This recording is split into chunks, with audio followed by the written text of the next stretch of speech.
নমস্কার বন্ধুরা।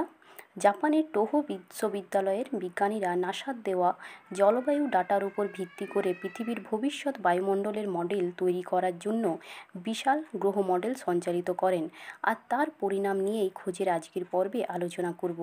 এই মডেল অনুসারে প্রায় 1 আরব বছরের মধ্যে অক্সিজেন শেষ হয়ে যাবে, যাতে জীবিত থাকা অসম্ভব হয়ে উঠবে।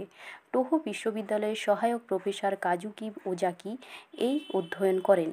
তিনি এই অধ্যয়ন সৌরচমক ও ভূ-রাসায়নিক চক্রের উপর ভূবিজ্ঞানে দীর্ঘকালীন সময় ধরে চলে আসা বিচারধারার উপর নির্ভর করে তৈরি করেছেন। শোধকর্তারা এই পরীক্ষা করার জন্য 4 লক্ষ সিমুলেশন করে, এটা দেখার জন্য যে কি সময়ের সাথে সাথে বায়ুমণ্ডল কিভাবে বদলাচ্ছে। সূর্যের আয়ু যত বাড়বে, এটা বিস্তার লাভ করবে এবং ধীরে ধীরে গরম ও উজ্জ্বল হয়ে উঠবে। এই পরিবর্তন পৃথিবীকে গরম করবে, ভূপৃষ্ঠের তাপমানকে বাড়াবে আর জলকে বাষ্পীভূত করে তুলবে। কার্বন চক্রে কম হওয়ার ফলে উদ্ভিদ নষ্ট হয়ে যাবে, ফলে অক্সিজেনের উৎপাদন সম্পূর্ণ বন্ধ হয়ে যাবে। এর ফলে বায়ুতে মিথেনের পরিমাণ বেড়ে যাবে। যেমন অক্সীকরণের প্রথমে পৃথিবীর অবস্থা ছিল। নেচার জিওসায়েন্স পত্রিকায় প্রকাশিত শোধ অনুসারে অক্সিজেনযুক্ত পরতের যে অংশে আমরা থাকি তা চিন্তাভাবনার বহু পূর্বেই বিলীন হয়ে যাবে। টোহো বিশ্ববিদ্যালয়ের সহায়ক প্রফেসর ওজাকি বলেছেন, বিজ্ঞানীদের মতামত ছিল যে পৃথিবীর বায়ুমণ্ডল শেষ হতে প্রায় 2 আরব বর্ষ সময় আছে। এই ধারণা উদ্ভিদ বা সালোকসংশ্লেষের জন্য কার্বন ডাই অক্সাইডের অনুপলব্ধতা ও অধিক গরমের কারণে হবে বলে মনে করা হয়েছিল।